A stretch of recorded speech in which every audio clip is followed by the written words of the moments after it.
ओम अज्ञानतिमिरन्धस्य ज्ञानाञ्जनशलाकया चक्षुरुन्मिलितं येन तस्मै श्रीगुरुवे नमः।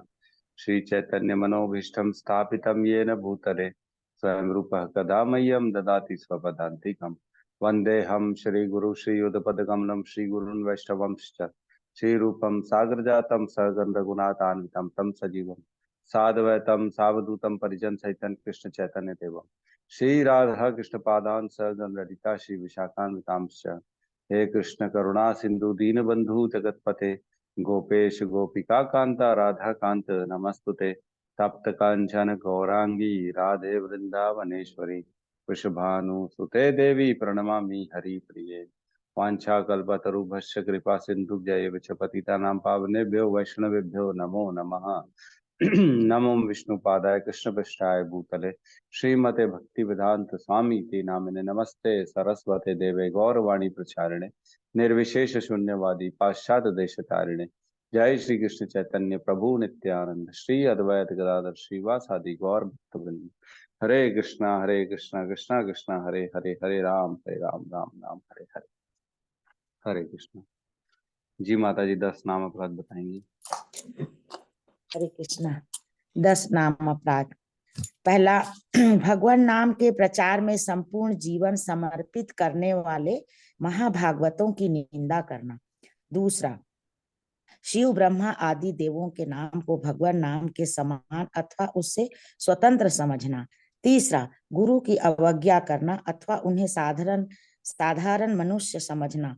चौथा, वैदिक शास्त्रों तथा प्रमाणों का खंडन करना। पांचवा, हरे कृष्ण महामंत्र की जप की महिमा को काल्पनिक समझना। छठवां, पवित्र भगवान नाम में अर्थवाद का आरोप करना। सातवां, नाम के बल पर पाप करना। आठवां, हरे कृष्ण महामंत्र के जप को वेदों में वर्णित एक शुभ सकाम कर्म कांड के समान समझना।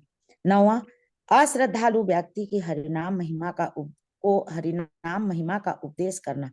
10वां, भगवान नाम के जप में पूर्ण विश्वास न होना और इसकी इतनी अगाध महिमा श्रवण करने पर भी भौतिक आसक्ति बनाए रखना। भगवान नाम का जप करते समय पूर्ण रूप से सावधान न रहना भी अपराध है। प्रत्येक वैष्णव भक्त को चाहिए कि इन 10 प्रकार के अपराधों से सदा बचकर रहें, ताकि श्री कृष्ण के चरण कमलों में परम पद अति शीघ्र प्राप्त हो, जो मनुष्य जीवन का परम लक्ष्य है। हरे कृष्ण। हरे कृष्णा। धन्यवाद माता जी का। तो कल हमने 13.31 पढ़ा था, राइट? कि 32 पढ़ा था? 32 प्रभु। नहीं 31 प्रभु जी। 31 पढ़ा था। 32 पढ़ना है। हाँ पढ़ना है, ठीक है।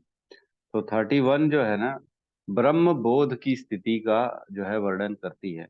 ब्रह्म बोध की स्थिति क्या होती है? तो 31 में हमने कल पढ़ा था, यदा भूत पृथक भावम एकोस्थो अनुपश्यति एकस्थम अनुपश्यति तदा एव च विस्तारम ब्रह्म संपद्यते तदा।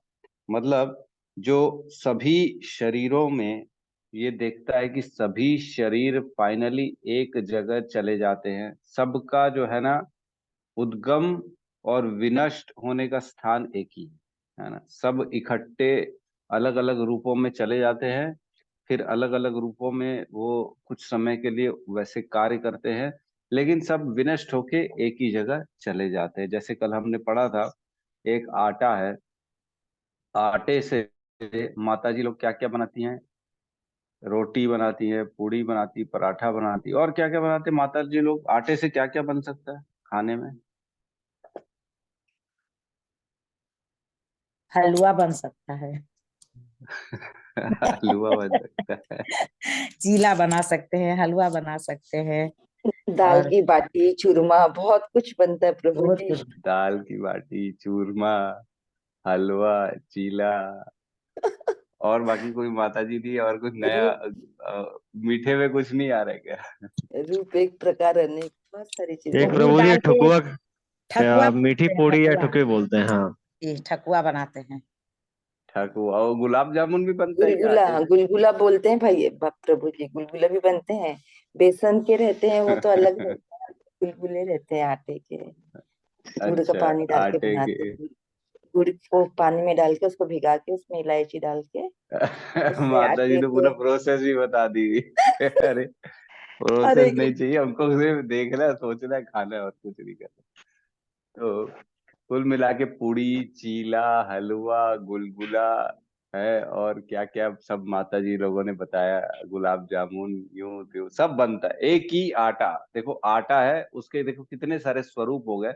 और सबसे बड़ी बात है, देखो स्वरूप तो हो गए, लेकिन सब में टेस्ट अलग अलग है कि नहीं। पूड़ी और रोटी को आप एक बोल ही नहीं सकते हो। पूड़ी और जो है आप पराठे को एक नहीं बोल सकते हो। पूड़ी और चीले को एक नहीं बोल सकते हो। सब में भेद है, किसी में समानता नहीं है, लेकिन सब बने किससे? आटे से बने। खाओगे तो टेस्ट अलग अलग होगा। किसी को आप मेन कोर्स में खाओगे, किसी को डेजर्ट्स में खाओगे, किसी को मतलब अलग अलग तरीके से खाना रहता है। किसी को चटनी के साथ, किसी के साथ। तो कहने का अर्थ ये है, सेम वैसे ही जो है ये प्रकृति शरीर देती है। किसी का शरीर हल्का, मोटा, काला, गोरा, लंबा, चौड़ा।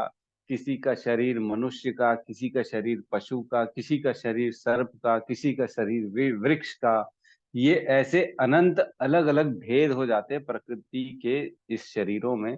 लेकिन फाइनली सबको मिलना एक ही जगह है ना। सबका एंड एक जगह है और सोर्स एक ही जगह है। जो ये देखता है, भगवान कह रहे हैं कि वो सही देखता है ना। जब विवेकवान व्यक्ति विभिन्न भौतिक शरीरों के कारण विभिन्न स्वरूपों को देखना बंद कर देता है और यह देखता है कि किस प्रकार से जीव सर्वत्र फैले हुए हैं, तो वह ब्रह्म बोध को प्राप्त होता है। तो हमारे अनिल प्रभु हमेशा अक्सर फोटो खींच खींच के भेजते हैं मेरे को, खेतों के, अलग अलग वृक्षों के, कीड़ों के। प्रभु जी, इनका भी तो अंत हमारे जैसा ही होगा। इनमें भी तो आत्मा है, ये भी तो शरीरधारी है। इनका शरीर और हमारा शरीर में क्या भेद है? तो इस तरह से देखो, ये देखना यहाँ बता रहे भगवान, जो ऐसा देखता है वह ब्रह्म बोध को प्राप्त होता है। हमको देखना चाहिए शरीरों में कोई भेद नहीं है, ये टेम्पररी है। जैसे आटे से रोटी, चीला और पकोड़े, जो भी है एक्स वाई जेड, ठीक है, ये हमने कल पढ़ा था। शरीरों का भेद हमें देखना बंद कर देना चाहिए, हमको उसके अंदर की आत्मा को देखना चाहिए। आज हम प्रवेश करेंगे 32 और 33, कोशिश करेंगे दोनों श्लोक हो जाएंगे, छोटे छोटे श्लोक हैं। और कल का टारगेट रहेगा 34 और 35 कर लेंगे तो हमारा ये अध्याय पूर्ण हो जाएगा। कोशिश करेंगे कल तक पूर्ण करने की। तो 32 नंबर श्लोक दोहराएंगे साथ में। अनादित्वात् निर्गुणत्वात्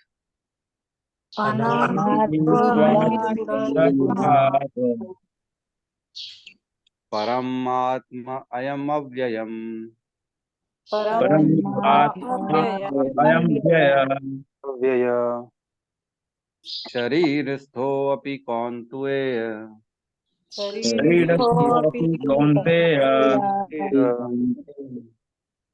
न करोति न लिप्यते न करोति न लिप्यते। अनादित्वात् निर्गुणत्वात् निर्गुणत्वात् परम आत्मा अयम अव्ययः परम आत्मा अयम् अव्ययः शरीरस्थोऽपि कौन्तेय शरीरस्थोऽपि कौन्तेय न करोति न लिप्यते। न करोति न लिप्यते। लिप्यते। अनादित्वात् निर्गुणवात् अनादित्वात् निर्गुणत्वात् अनादित्वात् परम आत्मा अयम अव्ययः परम परम आत्मा आत्मा अयम अयम् अव्ययः शरीरस्थ अपि कौन्तेय शरीरस्थोऽपि कौन्तेय न न करोति न लिप्यते। न करोति न लिप्यते। अनुवाद। शाश्वत दृष्टि संपन्न लोग यह देख सकते हैं कि अविनाशी आत्मा दिव्य, शाश्वत तथा गुणों से अतीत है। हे अर्जुन, भौतिक शरीर के साथ संपर्क होते हुए भी आत्मा न तो कुछ करता है और न लिप्त होता है। ठीक है, तो श्लोक को एक बार समझने की कोशिश करेंगे। अनादित्वात् निर्गुणत्वात्, मतलब अनादि है। कौन है? अभी ये जो चर्चा चल रही है, आत्मा की चर्चा चल रही है। अनादि है, अनादि हमने पढ़ा आत्मा का कोई शुरुआत नहीं है और कोई अंत भी नहीं है, अनादि है वो। और निर्गुणत्वाद मतलब तीनों गुणों से परे है, न उसको सतोगुण है, न रजोगुण है, न तमोगुण है, इन तीनों गुणों से परे है, उसको गुण इफेक्ट भी नहीं करते हैं। और कौन है? परम आत्मा। आत्मा जो है वो परम है, वो इस दिव्य भौतिक प्रकृति के सब चीजों से ऊपर है, उसको अनएफेक्टेड है, दिव्य है ना। अयम मतलब ये आत्मा, अव्यय ये अविनाशी है। अव्यय मतलब कभी खत्म ना होने वाला, व्यय मतलब एक्सपेंस, हम बोलते हैं ना व्यय, मेरे व्यय, मेरे बड़े खर्चे हैं, मैंने यहाँ पे व्यय किया, ये व्यय किया, मतलब मैंने यहाँ खर्चा किया। अव्यय मतलब खर्च करते करते करते भी थक जाओगे लेकिन कभी खर्च होगा नहीं, कभी खत्म नहीं होगा, कभी उसको कम पाओगे ही नहीं, उतना का उतना ही रहेगा। और क्या कह रहे हैं? शरीर तो अपि कौनतु है, शरीर में रहने वाला जो है कौनतु है, मतलब अर्जुन, हे अर्जुन, जो शरीर के अंदर आत्मा रहता है उसकी चर्चा चल रही है। न करोति न लिप्यते, वो कभी कुछ करता भी नहीं है और न किसी चीज में लिप्त होता है। तो कई लोग इसमें आत्मा, जो परम आत्मा है ना, जिसमें इसमें प्रभुपाद ने परम आत्मा का यहाँ पे डेफिनेशन जीव आत्मा से लिया है, लेकिन कई बार हम देखते हैं परम आत्मा मतलब परमात्मा भी होता है ना, भगवान की बात चलती है। तो अगर परमात्मा भी लेंगे तो भी ये श्लोक परफेक्ट बैठेगा, क्योंकि परमात्मा भी अनादित्वम है, उनका भी कोई अनादि, कोई कभी जो है उनका शुरुआत किसी को नहीं मालूम है। निर्गुणत्वाद है, वो भी निर्गुण है, वो भी अव्यय है, वो भी कभी खर्च नहीं होते हैं, और वो भी शरीर के अंदर ही स्थित रहते हैं। शरीर तो अपि कौन तो है, न करोति न लिप्यते, न वो भी ना कुछ करते हैं और न किसी चीज में लिप्त होते हैं। तो चाहे इस श्लोक में आप आत्मा को लो चाहे परमात्मा को लो, दोनों में आपको कोई भेद नहीं आएगा, लेकिन हम आत्मा को लेंगे क्योंकि प्रभुपाद ने आत्मा को लिया। ठीक है, बेसिकली हमको ये चैप्टर प्रकृति पुरुष और चेतना जो है ना, इसमें हम अपनी दृष्टि, हमको विजन क्लियर करना है ना, इसलिए ये हमारे बारे में ही चर्चा चल रही है बेसिकली। लेकिन बलदेव विद्याभूषण हो गए और जो अनन्य और भी एक दो हमारे आचार्य, उन्होंने परमात्मा को लिया इसमें, तो परमात्मा को भी हम गलत नहीं कह सकते। ठीक है, तो जो तीन गुण बताए इसमें ना, एक अनादि का गुण है, और तीनों गुणों से परे मतलब निर्गुण हो गया और अव्यय हो गया, ये तीन चीजें बताई गई है इस श्लोक के माध्यम से आत्मा के बारे में, कि जो ऐसा देखता है, हमको बेसिकली जो ऐसा दृष्टि संपन्न है वही सही है, क्योंकि पिछले श्लोकों से जो ज्ञान मिला उस ज्ञान के माध्यम से अब उसकी दृष्टि चेंज हो चुकी है। अब वो कैसे देखेगा? हर शरीर के अंदर आत्मा को देखेगा, परमात्मा को देखेगा और शरीर को अलग देखेगा। उसमें से ये देखेगा कि जो आत्मा होती है वो कोई चीज करती नहीं है, कोई चीज में लिप्त भी नहीं होती है, और जो चीज हो रही है वो शरीर के द्वारा हो रही है। लेकिन हम शरीर हैं कि नहीं? हम तो आत्मा है। तो क्या मैं किसी को चाटा मार दूं तो मैं वो कर नहीं रहा हूं? है, अगर मैं किसी को दो पेट में मुक्के मार दूं, जोर के बॉक्सिंग, दो तीन चाटे मार दूं, और मैं बोलूं अरे मैं तो आत्मा हूँ, मैं शरीर थोड़ी हूँ, आत्मा न लिप्यते न करोति न लिप्यते, आत्मा तो कभी कुछ करता नहीं है न लिप्त होता है, उसको तो निर्गुण मानो, तो वो तो शरीर कर रहा है, मैं कुछ नहीं कर रहा हूँ। ऐसा जो बदमाश टाइप के लोग हैं वो ऐसा बोलेंगे जरूर, लेकिन ये सच भी है कि आत्मा करता तो कुछ भी नहीं है। तो ये कैसे हो रहा है, क्या हो रहा है, मतलब थोड़ा सा पजल टाइप का हो गया ये। तो एक बार तात्पर्य में प्रवेश करते तब समझ में आ जाएगा। तात्पर्य बाय शील प्रभुपाद की जय। ऐसा प्रतीत होता है कि जीव उत्पन्न होता है क्योंकि भौतिक शरीर का जन्म होता है, क्योंकि भौतिक शरीर देखते हैं हम, बच्चा पैदा हुआ, बचपन से बड़ा हो रहा है, खा रहा है, पी रहा है अपने टेस्ट के हिसाब से, पहन रहा है, घूम रहा है, इसलिए हमको ये समझ में आता है कि जन्म हुआ है, ठीक है। लेकिन वास्तव में जीव शाश्वत है, लेकिन जो जीव आत्मा है वो तो शाश्वत है ना। हमने पढ़ा है 2.17, 18 और 20 में, है ना। 18 में कहते हैं अंतवंत इमे देहा नित्य से उक्त शरीरिणा अनाशीन अप्रमेयस्य तस्मात् युद्धस्य भारत। मतलब कि हे अर्जुन, ये जो है ना अंतवंत इमे देहा, इस देह का तो अंत जरूर संभव है। नित्य से उक्त शरीरिणा, जो शरीर के अंदर आत्मा रहती है वो तो नित्य है, वो कभी भी उसका विनाश नहीं होता है। अनाशीनो अप्रमेयस्य, उसका कभी नाश नहीं होता। अप्रमेयस्य मतलब उसको कभी कोई नाप भी नहीं सकता, देख भी नहीं सकता कैसा है, क्या है, उसके गुण क्या है। और तस्मात् युद्ध से भारत, इसलिए तुम युद्ध करो हे अर्जुन। और भी अपन ने पढ़ा न हन्यते हन्य माने शरीर, हन्यते हन्य माने शरीर मतलब शरीर का अंत होने पे भी आत्मा का कोई अंत नहीं हो सकता, उसको कोई नहीं मार सकता। तो हमने दूसरे अध्याय में बहुत अच्छे से डिटेल में पढ़ा कि शरीर का तो अंत पॉसिबल है, लेकिन आत्मा का अंत पॉसिबल नहीं है। आत्मा शाश्वत रहता है। तो जब शाश्वत रहता है तो इस शरीर में है, तो ऑब्वियसली इसके पिछले शरीर में भी रहा होगा, है ना। ऐसे अनेकों शरीर बदल के आया है वो। तो हमको हर शरीर से लगाव होने की वजह से हम वो शरीर अपने आप को समझ बैठते हैं। हम इतने ज्यादा शरीर में डूब जाते हैं कि हमको लगता है सब कुछ ये जो शरीर से है वो हमारा ही है। हम ये शरीर है, शरीर मरता है तो हम अरे मर जाएगा, मर जाएगा, मर जाएगा, मत कर, ऐसा मत कर, ये कर। तो क्या आत्मा थोड़ी मरती है, वो तो शरीर मर रहा है। तो शरीर मर रहा है, तो क्या इसका मतलब ये है कि हमको ज्यादा प्रयास भी नहीं करना चाहिए मृत्यु के समय बचने का, है ना। ये अगर कोई मर रहा है तो वो तो शरीर मर रहा है ना, बोले मरने दे शरीर को, मैं तो आत्मा हूं, मैं तो शाश्वत हूँ, मेरे को तो कोई नहीं मार सकता, मरने दे शरीर को। अपना ही शरीर ले जाके कुएं में डाल दिए, या बीमारी हो गई तो उसकी दवाई नहीं कर रहे हैं, या सपोज करो गड्ढा है सामने तो भी गाड़ी चला रहे हैं, तेज गाड़ी चला रहे हैं 200 की स्पीड में, अरे मैं तो आत्मा हूं, मैं थोड़ी मरूंगा। तो ऐसा नहीं है कि हमारे को शरीर का ख्याल नहीं करना है, हमारे को शरीर का पूर्ण ख्याल करना है, क्योंकि शरीर के माध्यम से ही हम अपने इच्छाओं को पूरा करते हैं। हमारी जो जो इच्छाएं होती है वो इस शरीर के माध्यम से पूर्ण होती हैं।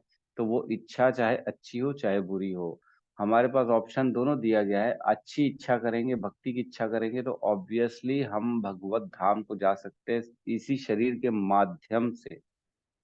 जैसे बूढ़ा व्यक्ति है, उसके हाथ में लकड़ी है, तो लकड़ी के सहारे से वो चलता है। क्या वो लकड़ी है? वो लकड़ी नहीं है, वो लकड़ी के सहारे से चल रहा है। तो लकड़ी टूट जाएगी तो चलने में तो मुश्किल हो जाएगी ना उसको, चल नहीं पाएगा वो। बगैर लकड़ी के बूढ़ा व्यक्ति चल पाएगा क्या? नहीं चल पाएगा, वो लकड़ी चाहिए ही चाहिए उसको।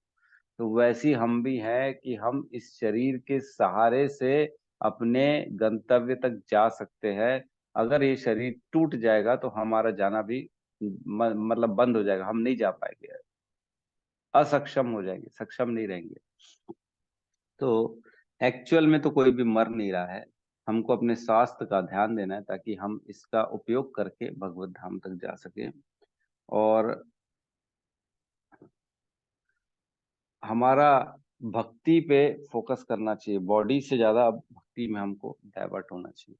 आगे क्या कहते हैं, वह उत्पन्न नहीं होता और शरीर में स्थित रहकर भी वह दिव्य तथा शाश्वत रहता है। उत्पन्न नहीं होता, शाश्वत रहता है, हमने पढ़ लिया। इस प्रकार वह विनष्ट नहीं किया जा सकता, न मारा जा सकता है वो कभी भी। यह वह स्वभाव से आनंदमय है। तो आत्मा का स्वभाव आनंदमय है, ये बहुत इंपॉर्टेंट है। तो आत्मा को जब आनंदमय स्वभाव है तो हम इस शरीर में रहते रहते किसी को परेशान करते तो मजे क्यों आते हैं हमको? कई लोग रहता है उंगली उंगली करने का काम, आजकल बोलते हैं ना उंगली करता रहता है यार, दिन रात सबको कुछ ना कुछ उंगली करता है, मजे लेता रहता है। उसको छेड़ेगा और हंस के आएगा, अरे का मजा आया, उसको ऐसी तैसी की, इधर चला जाएगा, दो तीन माताओं के बीच में उनको परेशान करेंगे, कोई कोई ऐसा प्रभुओं को परेशान करेंगे, तो उनको मजा आता है उसमें। तो आनंदमय जब उसका स्वरूप है, तो ये सब, इन सब चीजों में आनंद कैसे आ रहा है? क्योंकि वो उसको अविद्या शक्ति के द्वारा उसको उसका स्वरूप ढक दिया गया है। हमने पिछले भी श्लोकों में चर्चा की थी, भगवान की शक्ति होती है अविद्या शक्ति, जिसके दो भाग होते हैं, है ना। अविद्या शक्ति की एक किसी के पास है क्या, क्या क्या है? विक्षेपण और आवरण प्रभु जी। विक्षेप और आवरण। आवरणात्मिका। आवरणात्मिका बताती है कि आपका मूल स्वरूप आपको भुला दिया जाता है, और विक्षेप में आपको ये बताया जाता है कि आप ही शरीर हो, है ना। इस तरह के दो भगवान की अविद्या शक्ति है, जिससे हम इसको भूल जाते हैं कि हम हैं कौन, हम आनंद में हैं। सच पूछो तो इन सब छोटी छोटी खुशी खुशी जो हम जिसको ढूंढते हैं, उसमें खुशी है नहीं एक्चुअल। अगर खुशी होती तो कोई भी पैसे वाला क्यों दुखी होता? क्यों?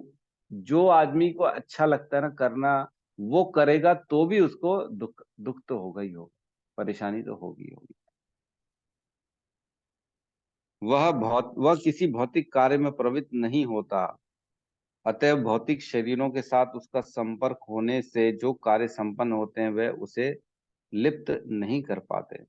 तो वो भौतिक शरीर भौतिक कार्यों में प्रवृत्त नहीं होता आत्मा, और जो भौतिक शरीरों के साथ कार्य संपन्न होते हैं उसमें वो लिप्त भी नहीं होता, और वो जो है ना उनसे न करोति न लिप्त, न करता है न लिप्त होता है। आत्मा न करता है न लिप्त होता है। तो ये सब कुछ क्यों हो रहा है? बिकॉज ऑफ अविद्या।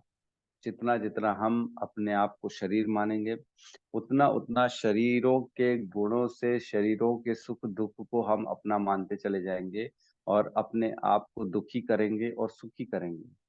लेकिन हम जितना जितना अपने आप को शरीर नहीं मानेंगे, उतना उतना हम इन सब चीजों से छुटकारा पाते चले जाएंगे।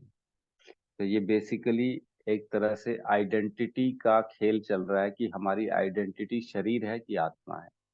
हमको समझना है कि हम शरीर नहीं है, हम एक आत्मा है, और आत्मा ये सब करती नहीं है जो हो रहा है मेरे साथ, है ना। अपने आप को अपने गुणों और अवगुणों से अलग देखना चाहिए। अपने आप को एज एन ऑब्जर्वर देखना चाहिए कि मैं इस शरीर के माध्यम से सिर्फ सब चीजों को देख रहा हूं, मैं इन सब चीजों को कर नहीं रहा हूं, ना मैं इन चीजों को भोग रहा हूं। इस तरह का अगर हम अपने अंदर ज्ञान उत्पन्न कर देंगे, तब जाके हम भगवान के इस बताए हुए ज्ञान के अनुसार अपने आप को देख पाएंगे, दूसरों को भी देख पाएंगे। हमको जैसे कई बार हो जाता है, नहीं, बच्चों की डिमांड रहती है, हमारी भी डिमांड रहती है, ये मोबाइल आ जाए या उस टाइप के कपड़े आ जाए मेरे पास, तो बहुत आदमी कोशिश करता है, ले दे के खरीद भी लेता है, महंगे महंगे मोबाइल खरीद भी लेते हैं। तो खरीदने के बाद और खरीदने के पहले की जो खुशी थी, समान थी क्या? नहीं थी। जो पहले अंदर जो मतलब तीव्रता थी, और जो पाने की लोलुपता थी, और जो पाने के बाद की जो स्थिति है, दोनों सेम नहीं है, बिल्कुल नहीं, फर्क है। तो इसका मतलब ये है कि वो चीज से हमको कोई फर्क नहीं पड़ता, बेसिकली वो हमको सुख प्रदान नहीं कर पा रही। तो ये सिर्फ हमारे मन का खेल होता है, और ये सिर्फ जो है ना इंद्रियों के और मन के कारण ही ऐसी स्थिति उत्पन्न होती है कि हमको लगता है इससे मेरे को प्रसन्नता मिल जाएगी, इससे मेरे को प्रसन्नता मिल जाती। लेकिन ये मन पूरा पूरा जीवन हमको सिर्फ भ्रमित करता रहता है ना। भ्राम्यन सर्वभूतानि यंत्राणुनि माया, पूरे इस यंत्र में बैठ के माया के द्वारा हमको खाली भ्रम में डाला जा रहा है। ये अच्छा, ये बुरा, ये तेरा, ये उसका, ये पराया, अपना, प्यारा, अच्छा बुरा, इसी में खाली पूरा जीवन निकल जाता है। हमको इन सबसे ऊपर उठना पड़ेगा। ठीक है, किसी का कोई प्रश्न है तो लेते, नहीं तो अगले श्लोक में प्रवेश करते हैं।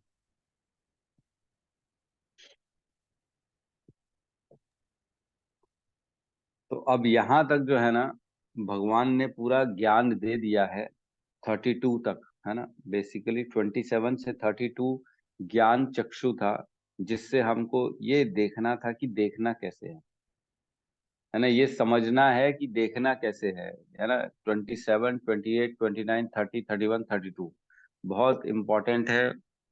मेरे मेरे हिसाब से सब जो है ना, इसका अनुवाद पढ़िएगा, तो हम एक एक लाइन में चर्चा कर लेंगे कि एक एक श्लोक में क्या बताया है और कैसे देखना है ना। तो कल पढ़ लेंगे तो अच्छा से रिवीजन हो जाएगा हमारा। 32 तक हमने पढ़ा। 33 और 34 इनके प्रैक्टिकल एग्जाम्पल हैं, कि यहाँ पे भगवान एग्जाम्पल दे के बता रहे हैं कि किस प्रकार ये संभव होता है। तुम एग्जाम्पल देख लो बस कि ऐसा भी होता है, ऐसे ऐसी भी प्रकृति में चीजें हैं जो लिप्त नहीं होती हैं, तुमको भी वैसे ही बनना है। ठीक है, तो 33 में प्रवेश करते हैं। 33 को साथ में दोहराएंगे। यथा सर्वगतम सौक्ष्यम यात यथा सर्वगतं सौक्ष्म्यात् आकाशम न उपलिप्यते आकाशं न उपलिप्यते। सर्वत्र सर्वत्रवस्थितो देहे सर्वत्र सर्वत्र अवस्थितो अवस्थितो देहे तथात्मा न लिप्यते। आत्मा न उपलिप्यते। बनाएंगे। यथा सर्वगतं सौक्ष्म्यात् यथा सर्वगतं सर्वगतं सूक्ष्मयात् आकाशं न उपलिप्यते। आकाशं न उपलिप्यते। सर्वत्र अवस्थित देहे तथा सर्वत्र अवस्थितो अवस्थितो देहे देहे तथा तथा आत्मा न उपलिप्यते। आत्मा न न उपलिप्यते।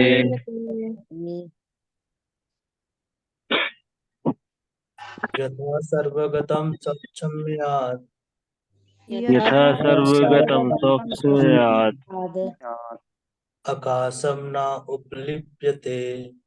आकाशं आकाशं न न उपलिप्यते। उपलिप्यते।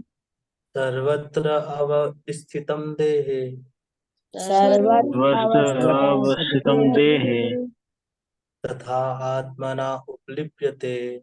तथा तथा आत्मा न आत्मा न उपलिप्यते। उपलिप्यते। अनुवाद। यद्यपि आकाश सर्वव्यापी है, किंतु अपनी सूक्ष्म प्रकृति के कारण किसी वस्तु में लिप्त नहीं होता।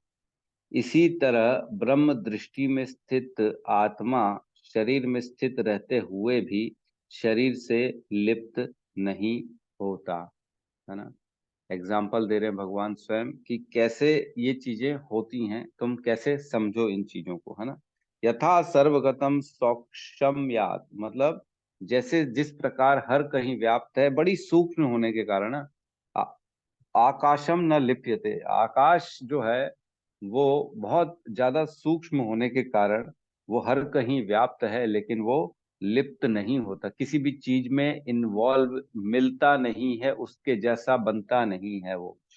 सर्वत्र अवस्थितो देहे मतलब उसी प्रकार सभी देह में आत्मा होती है ना। तथा आत्मा न लिप्यते न उपलिप्यते मतलब वो आत्मा भी शरीर में रहते रहते लिप्त नहीं होती है। आत्मा हर शरीर में है, इसमें तो कोई भी डाउट नहीं है। आत्मा की प्रॉपर्टी है चेतना, हमने पढ़ा है बहुत बार, है ना। आत्मा अगर है, ये चीज समझनी है तो हमको देखना पड़ेगा शरीर में चेतना है मतलब आत्मा है। शरीर अगर चेतन अवस्था में है तो आत्मा है, शरीर क्रियाशील है तो आत्मा है, अक्रिया निष्क्रिय बन चुका है, अचेतन बन चुका है मतलब आत्मा जा चुकी है, आत्मा नहीं है यहाँ पे, है ना। तभी देखते हैं ना सांस चल रही है कि नहीं, क्रियाएं हो रही हैं कि नहीं हो रही हैं, उसके बॉडी में गर्म है कि नहीं, खून ठंडा तो नहीं पड़ गया, मतलब आत्मा है।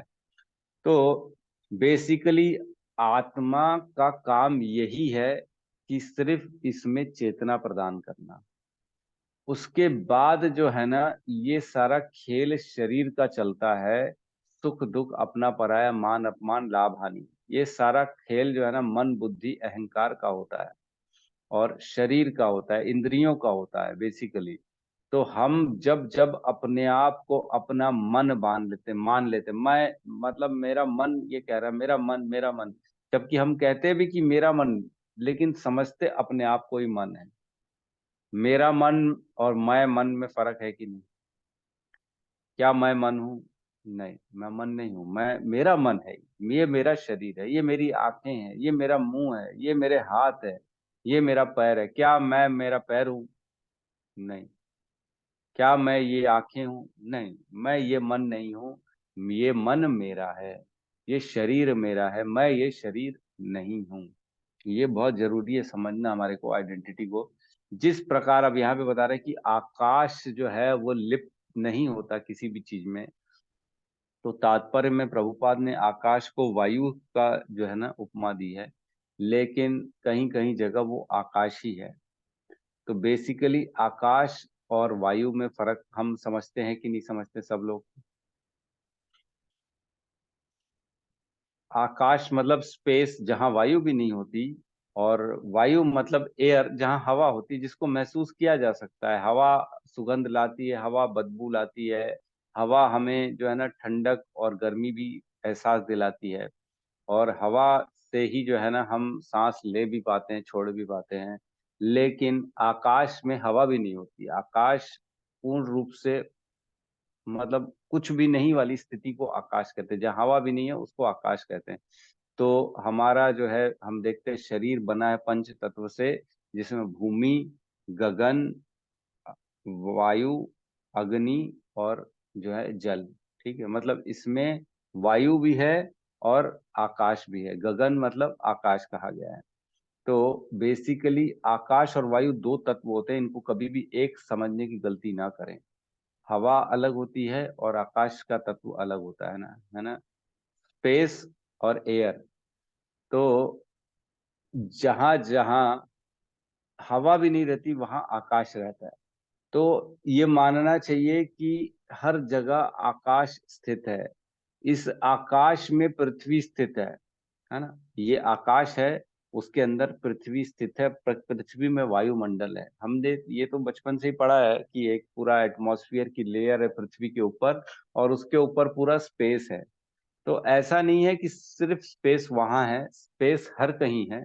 स्पेस हमारे अंदर भी है, स्पेस हर तत्वों के अंदर होता है। इसीलिए उनको जो है बड़ा करके वजन किसका कम है, मतलब उसके अंदर आकाश और हवा की माप ज्यादा है, इसलिए उसके अंदर उसका वजन कम हो जाता है। जितना गाढ़ा होता जाता है, जैसे लोहा, लोहे में आकाश और हवा नहीं होता इसलिए वो भारी होता है।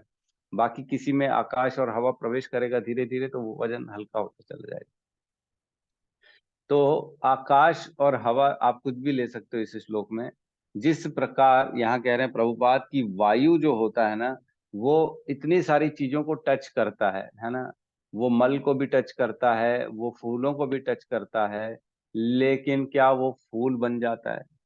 क्या वो मल बन जाता है? क्या नहीं बनता। आकाश सदैव निर्लिप्त रहता है, किसी भी चीज का उसके ऊपर असर नहीं होता। तो उसी प्रकार बता रहे हैं कि आत्मा जो होती है वो निर्लिप्त रहती है, शरीर में रहते रहते भी शरीर के कार्यों को वो अपने अंदर आत्मा को इफेक्ट नहीं कर पाते, और आत्मा का स्वरूप वैसी सच्चिदानंद ही रहता है, चाहे आप कुछ भी अच्छा करो, चाहे कुछ भी आप बुरा करो। ठीक है, तो इसमें हम एक बार तात्पर्य में प्रवेश करते हैं। तात्पर्य शील प्रभुपाद की जय। वायु, वायु की बात चल रही है यहाँ पे। वायु जल, कीचड़, मल तथा अन्य वस्तुओं में प्रवेश करती है। तो हम देखते हैं कि वायु बिल्कुल प्रवेश करती है। ऐसा नहीं है कि मल के अंदर वायु नहीं है, मल के अंदर भी वायु होती है ना। कीचड़ के अंदर भी वायु होती है, तभी तो पानी में बेचारी मछलियां सांस ले पाती हैं। कैसे ले पाती मछलियां सांस? क्योंकि पानी के अंदर भी ऑक्सीजन होता है, हाइड्रोजन होता है, उसी से वो सांस लेती है, मतलब हवा है पानी के अंदर, है ना। तो वायु जो है जल, कीचड़, मल तथा अन्य वस्तुओं में प्रवेश करती है, फिर भी वह किसी वस्तु से लिप्त नहीं होती। इसी प्रकार से जीव विभिन्न प्रकार के शरीरों में स्थित होकर भी अपनी सूक्ष्म प्रकृति के कारण उनसे पृथक बना रहता है, क्योंकि बहुत ज्यादा सूक्ष्म है आत्मा, और आत्मा उन सब से निर्लिप्त रहता है जो भी शरीर के कार्य होते हैं। अतः इन भौतिक आंखों से यह देख पाना असंभव है कि जीव किस प्रकार इस शरीर के संपर्क में है और शरीर के विनष्ट हो जाने पर वह उससे कैसे विलग हो जाता है।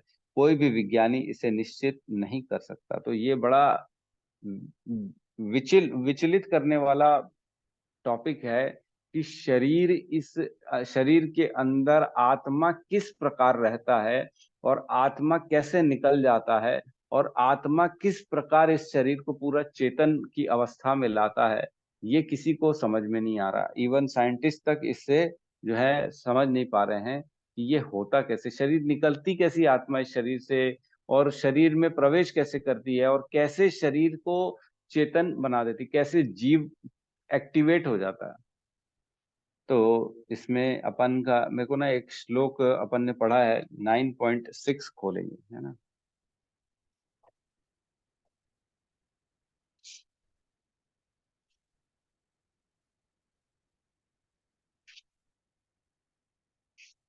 Page number 335। इसमें कहते हैं, जिस प्रकार सर्वत्र प्रबल प्रवहमान प्रबल वायु सदैव आकाश में स्थित रहती है, उसी प्रकार समस्त उत्पन्न प्राणियों को मुझ में स्थित जानो, है ना। जिस प्रकार प्रवाहमान प्रबल वायु सदैव आकाश में स्थित रहती है, तो वायु में आकाश रहता है कि नहीं रहता है?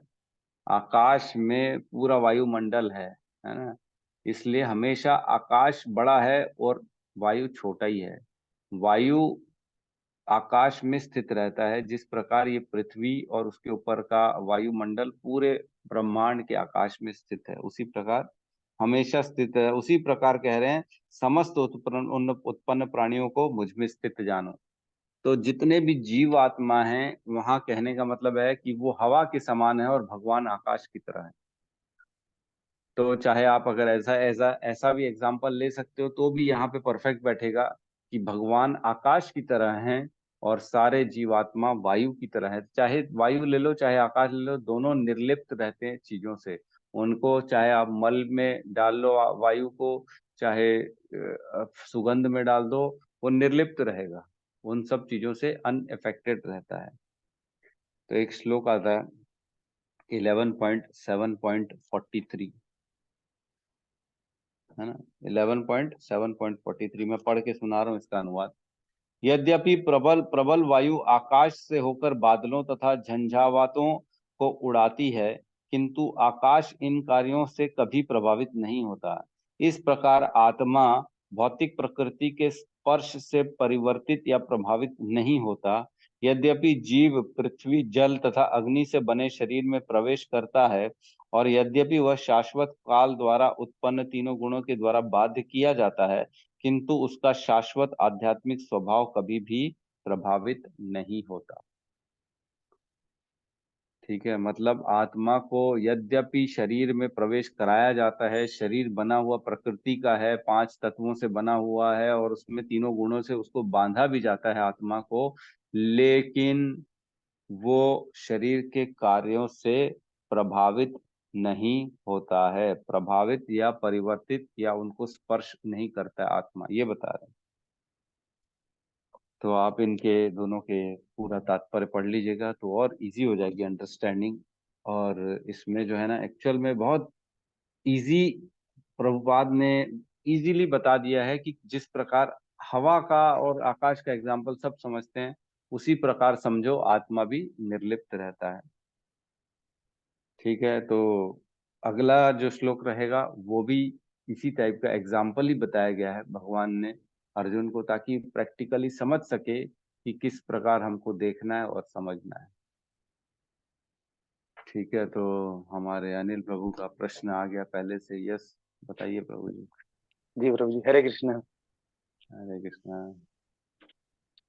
प्रभु जी, जैसे कि एक 3 वर्ड होता है, जैसे कि एक होता है ब्रह्मबोध, जैसा कि अभी आपने पिछले श्लोक में बताया, श्लोक संख्या 31 में, है ना। इसके अलावा ब्रह्मबोध के अलावा एक वर्ड आता है आत्मज्ञान, और दूसरा वर्ड होता है आत्म साक्षात्कार। तो ये तीनों एक दूसरे से कनेक्टेड है कि तीनों को हमको अलग अलग समझना चाहिए? ब्रह्मबोध तो ठीक है, बट आप और अच्छे से अगर बता पाएंगे तो थोड़ा अच्छा होगा प्रभु जी। मतलब आत्मज्ञान और आत्म साक्षात्कार, मतलब इसको हम लोग कैसे तीनों समझ अलग सकते हैं? अलग है, तीनों अलग अलग है।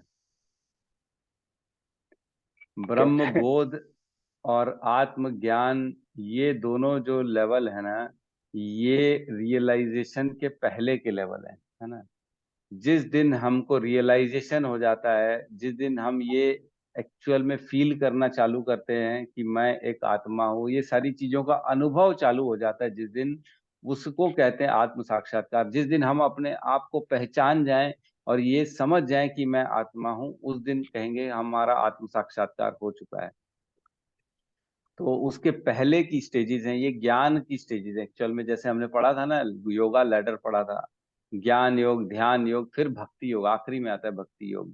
तो ये ज्ञान योग की स्थिति है। ब्रह्म बोध की अवस्था में आदमी को ये देखना चालू कर देता है कि जो है ना, मैं सभी जीवों को ऐसा देखूं, कैसा देखूं कि वो कार्य जो लिखा ना, भौतिक शरीरों के जो विभिन्न स्वरूपों को अलग अलग नहीं देखता, वो ये देखता है कि सारे शरीर जो है ना पृथ्वी तत्व से बने हैं और उनके अंदर आत्मा रहती है। ये जिस दिन देखना चालू कर देता है, मतलब वो ब्रह्म बोध की अवस्था को प्राप्त हो चुका है। और उसके बाद जिस दिन अपने अंदर भी वो यही देखना चालू करेगा कि मैं एक आत्मा हूँ, और शरीर को देखना बंद कर देगा, अपने आप को आत्मा के स्वरूप में पहचानना चालू कर देगा, उसको कहेंगे आत्म साक्षात्कार। ब्रह्म बोध अवस्था और आत्मज्ञानी हैं तो लगभग सिमिलर टाइप के जो है, लेकिन आत्मज्ञानी मीन्स जिसको सिर्फ, मेरे को लगता है आत्मा का ज्ञान है ना, जिसको आत्मा के बारे में सब कुछ नॉलेज है, उसको आत्मज्ञानी कहेंगे। ब्रह्म बोध की अवस्था मतलब जिनको ये देख पाएगा सब शरीरों को अलग अलग स्वरूप है, लेकिन शरीर के अंदर आत्मा एक है। स्वरूप जो होते हैं वो प्रकृति के द्वारा दिए गए हैं, टेम्पररी हैं, वो वापस में विनष्ट हो जाएंगे। वो हो गए ब्रह्म बोध अवस्था। और आत्म साक्षात्कार एक रियलाइजेशन हो गया खुद के अंदर, उसको जो है पाना, अनुभव करना। ठीक है प्रभु जी।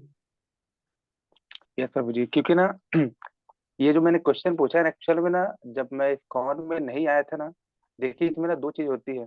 जैसे कि हमको पता है कि हाँ भगवान परम परम भगवान है, ये हम जानते हैं। लेकिन अधिकतर लोग है इसको फील नहीं कर पाते कि वाकई में भगवान कृष्ण परम भगवान है। सिमिलर, हम हमको बचपन से यही हम पढ़ते आए हैं कि हम एक आत्मा है, हम शरीर नहीं है, लेकिन कितने लोग इसको फील करते हैं? मतलब वो तो एक शाब्दिक हो गया ना, मतलब हाँ ठीक है हम आत्मा है। लेकिन सेम यही मेरे साथ हुआ जब इस्कॉन में जब मैं ज्वाइन किया ना प्रभु जी, तो मतलब मेरे को ऐसा लगा कि हाँ वाकई में हम आत्मा है, और परमात्मा नामक भी कोई चीज होती है। मतलब इसको बोलते हैं मतलब फील करना। हालांकि मैं जानता तो पहले से था कि मैं आत्मा हूँ, मैं आत्मा हूँ, हाँ मैं आत्मा हूँ। लेकिन जैसे जैसे हम भगवत गीता पढ़ते गए और इस्कॉन में आए, है ना, और ये सब चीज लेक्चर सुनते गए, तो वाकई में फील हुआ कि सच में हम आत्मा है। और जितने भी समस्त जीव जंतु हैं उसमें भी मतलब आत्मा है, और जो भगवान कृष्ण है वही परम भगवान है। तो इसको हम लोग फील किए। तो ये दो चीजें हैं, एक तो होता है जानना, एक होता है फील करना। तो ये तीनों का जो क्वेश्चन था ना, ये फील करने से रिलेटेड था, इसलिए मैंने आपसे क्वेश्चन किया कि तीनों अलग अलग सेम है। बहुत अच्छा क्वेश्चन है प्रभु जी का। और इस तरह के क्वेश्चन का मतलब ये है कि आदमी जिज्ञासु है, वो बढ़ रहा है, प्रगति कर रहा है, पढ़ रहा है, समझ रहा है, अपने अंदर ये सब चीजों को अनुभव कर रहा है धीरे धीरे। मतलब आप जितना जितना आगे बढ़ेंगे ना, उतना उतना आपके क्वेश्चंस उत्पन्न होंगे, और ऐसे क्वेश्चंस उत्पन्न होंगे जो आपके आत्म साक्षात्कार के लिए बहुत मायने रखते हैं। ठीक है, तो ये सत्यम प्रभु क्या कहना चाहते हैं? हरे कृष्णा। हरे कृष्ण प्रभु जी, 100 प्रणाम। प्रभु हरे जी, जो कृष्णा। आपने 32 वाला आज आपने स्टार्ट किया, तो उसमें समझाया था शरीर की सेवा के लिए, मतलब कि मतलब अगर शरीर मतलब अच्छे से वर्क करेगा तो मतलब भक्ति कर पाएंगे, मतलब इस तरह से इंडिकेट करने को किया। लेकिन मैं ये हाँ हाँ। जानना चाहता हूँ कि जैसे आपने बोला कि सामने गड्ढा है और या कुछ भी ऐसा चीज है जिससे जो है हमें पता है कि गिर जाएंगे, तो इसलिए हमें ऐसा काम नहीं करना चाहिए। तो ये शरीर को पता चलता है ये बात, या आत्मा को पता चलता है, या हमारे एक्सपीरियंसेस है जो बचपन में, मतलब जैसे हम कभी गड्ढे में गिर गए तो नहीं नहीं अब नहीं जाना, वो डर बैठ गया, क्या चीज रहता होगा ऐसा, मतलब किसको पता चलता होगा ये चीज? देखो, बुद्धि है ना, बुद्धि, ये सब बुद्धि से होता है। एक होता है बुद्धि और एक होता है मन। ठीक है। बुद्धि आपको सही गलत का जो है वो बताती है। विवेक मतलब जो डिस्क्रिशन का पावर होता है ना, बुद्धि के अंदर होता है कि सही गलत करना क्या है, क्या उचित अनुचित, ये सारा बुद्धि करती है। तो बुद्धि और मन जो होता है ना, ये दोनों का अगर तालमेल बैठेगा, बुद्धि अगर मन के ऊपर रहेगी, तो आप बुद्धि से सारे विवेकवान डिसीजन ले पाएंगे कि ये सही है गलत है, मेरे को ऐसा करना है नहीं करना है, मेरे को सुबह उठना है, चाहे रात को देर से भी सोओगे तो भी उठ जाओगे आप, अपने आप को बचाओगे, गलत नहीं खाओगे। लेकिन अगर मन आपका जो है ना, मन अगर ऊपर है बुद्धि के, तो आपकी बुद्धि की बल कम हो जाता है और मन का बल बढ़ जाता है। फिर मन में जो आता है आप वो करते हो। कई लोग रहते हैं ना पागल टाइप के, मन में आया तो पहाड़ से कूद गए हैं, वो पानी है नीचे, एडवेंचर करना है हमको, हम तो ये करेंगे वो करेंगे। कई लोग मर भी जाते हैं, हम देखते हैं इसमें, कूदते हैं फांदते हैं, ऐसा गाड़ी चलाते हैं वैसा गाड़ी चलाते हैं, क्योंकि मन उनका कुछ ज्यादा हावी है उनके ऊपर। तो बेसिकली हमको बुद्धि से ये सब चीजें को नियंत्रण में रखना चाहिए। ये शरीर को चलाने का माध्यम बुद्धि होना चाहिए कि न कि मन होना चाहिए। और बुद्धि को बल देना, देखो हमने एक श्लोक पढ़ा था, आप लोगों को याद है कि नहीं याद है? ठीक है, जिसमें हमने इसको पढ़ा था, 3.42 खोलेंगे है ना,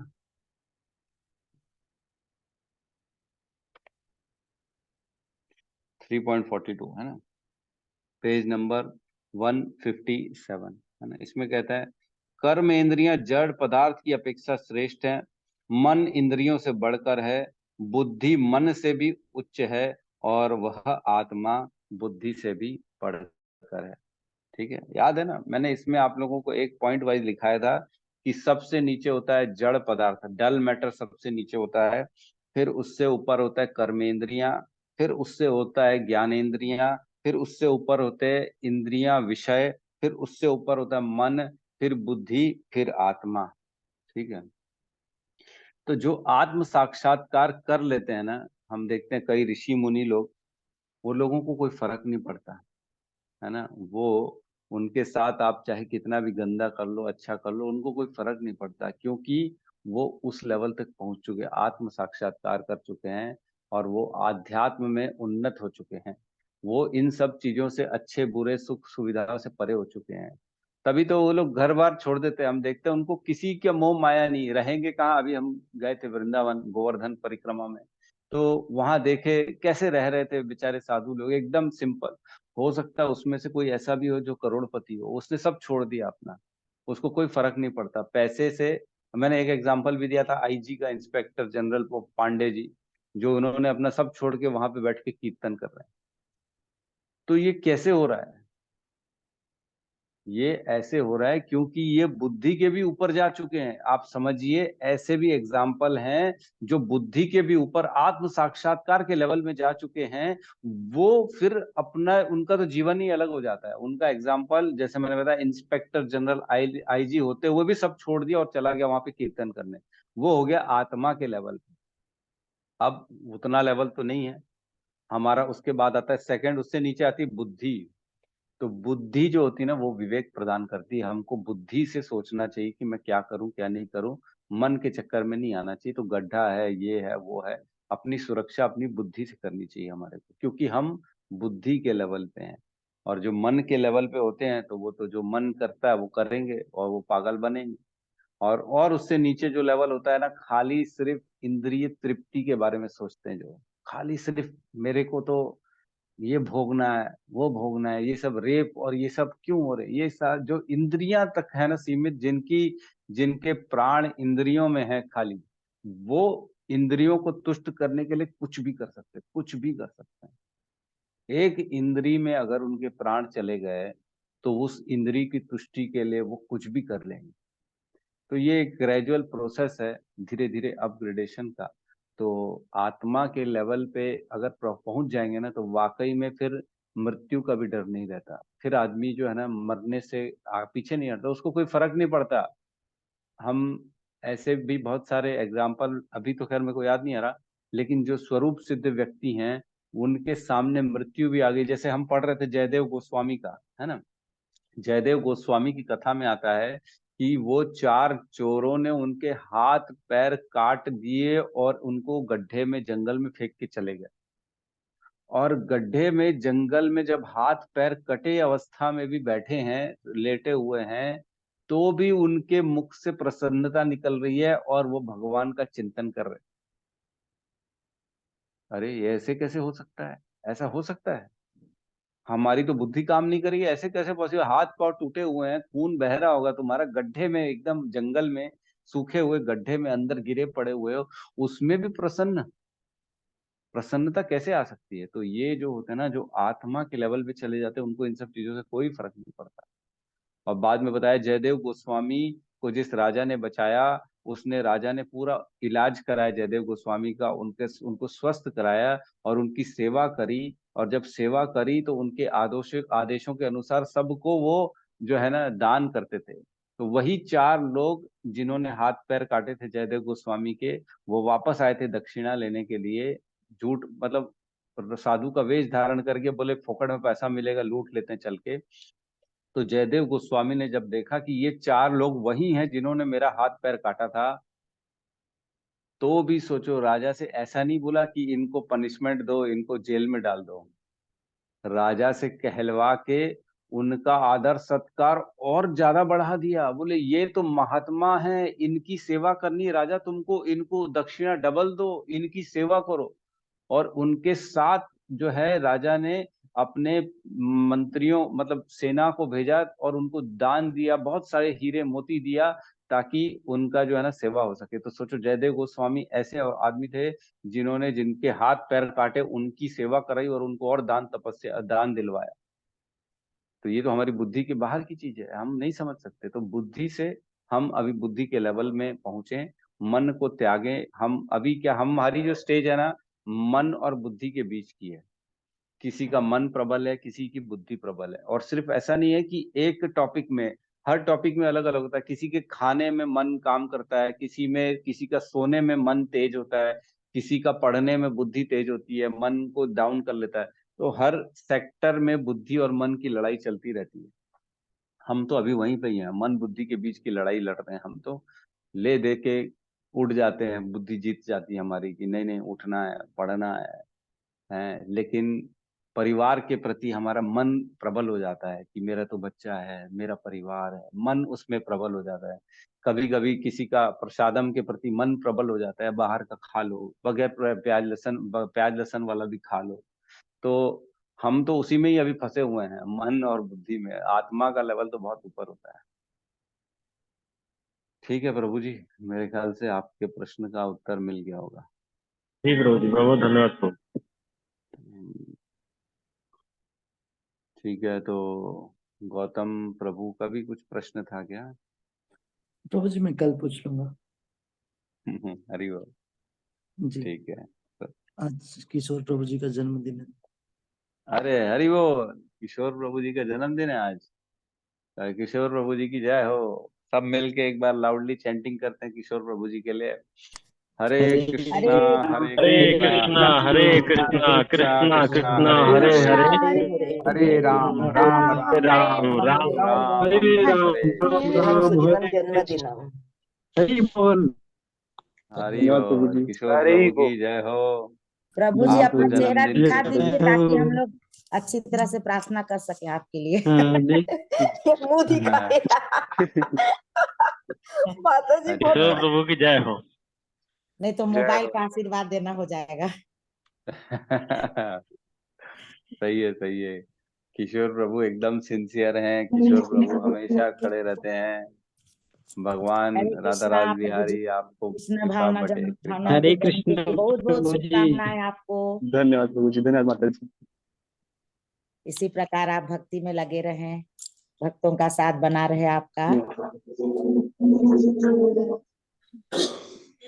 हाँ, भगवान आपको अपने चरणों में शीघ्र अतिशीघ्र प्रेम प्रदान करे और भगवान के चरणों में आपकी दृढ़ता भक्ति बढ़ती चली जाए। हम यही कामना करते हैं भगवान से। और नो डाउट जिस हिसाब से आप आ रहे हैं कर रहे हैं, बिल्कुल आप निश्चिंत रहिए, आपकी भक्ति बढ़ेगी और कृपा भी जरूर मिलेगी आपको। बहुत बहुत बधाई हो आपको। हरे कृष्ण।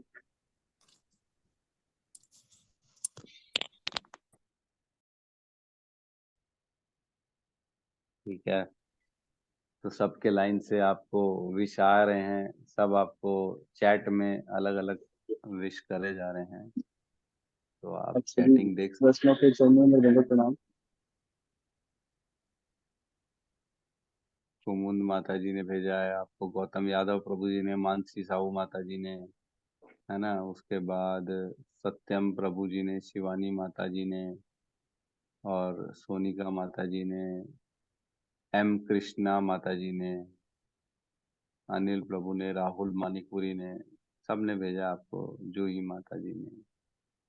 तो बहुत बहुत आपको बधाई हो। अमृत प्रभु हमारे नए नए दूल्हे राजा, इन्होंने भी भेजा है।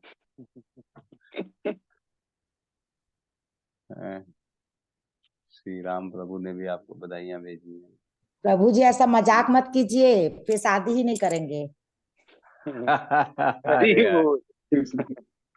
आज उनका चेहरा मर भी नहीं दिखा जाएंगे। अमृत प्रभु का, अभी दिखा। हरि बोल। तुम्हें कहाँ गायब हो गए थे? आपके प्रश्न कर रहे थे तो। म्यूट है आपका, म्यूट है, अनम्यूट करो। मैं तो अब हाँ प्रभु उठाना जी, हरे नहीं कृष्णा। छोड़ी। हरे कृष्णा। नहीं एक्चुअल में ना तुम्हें प्रभु जी थोड़ा दौड़ धूप हाँ, ज्यादा हो रहा है प्रभु जी। कल माला करते करते भी लेट हो गया था। मैं कल थोड़ा सा क्या दिन भर थोड़ा सा इधर उधर हो गया था, तो लेट सोया। ऐसे ही थोड़ा इधर उधर हो जा रहा है प्रभु जी, थोड़ा टाइमिंग बिगड़ जा रहा है मेरा। हाँ, थोड़ा सा अभी एक दो दिन में लगेगा सेट होने में, लेकिन हम्म। आप और आरती माता जी तो जपा के। इसलिए प्रभु जी नहीं आते हैं तो मैं सोचती हूँ उठाऊं, लेकिन मैं सोचती हूँ कि अभी थोड़ा उनका कुछ अलग ही चल रहा है, तैयारी चल रहा है सब, तो फिर चलो आराम कर ले थोड़ा, नहीं उठाते हैं। शिवानी माता जी और क्या बोलते हैं ये पुष्पेंद्र प्रभु जी, ये दोनों को उठा रही हूँ तो उठ रहे लोग। उठूंगा प्रभु जी, कल से उठ जाऊंगा। आइए थोड़ा आइए, आप तो आशीर्वाद। यार हैं, हमारे संस्थापक हो उसके, जो है चैंटिंग जपा के प्रभु जी जपा मैं ग्रुप कुछ के नहीं। संस्थापक हो आप और आरती माता और पूनम माता जी, आप लोगों के बिना ये सब ये पॉसिबल कहाँ है जपा वाला सेशन। तो मैं आइए कल से आइए, आ ऐसा जाऊंगा मत प्रभु जी, करिए। कृपा कर दीजिए। कल से उठ ही जाऊंगा मैं कैसे भी करके। करेंगे, राधा गोपीनाथ की कृपा बनी रहेगी आपके ऊपर। जी जी प्रभु जी, थैंक यू ठीक है, प्रभु जी। तो thank you. Hare Krishna. Sir सब मिलके हरे कृष्णा महामंत्र बोल लेते हैं क्लास को क्लोज करके। हरे कृष्णा हरे कृष्णा कृष्णा कृष्णा कृष्णा कृष्णा हरे हरे हरे हरे, हरे हरे राम राम हरे राम राम राम राम राम हरे हरे हरे। हरे। सभी भक्त सभी वृंद भक्त की वृंद जय। की जय जय। जगतगुरु जगत गुरु शील प्रभुपाद प्रभुपाद की जय। की जय। जय। निताई गौर प्रेमानंदे। गॉड हरि हरि बोल। की बोल जय। हरि हरि बोल, हरि हरि। हरि हरि हरि हरि बोल। हरि हरि हरि। बोल। हरि हरि।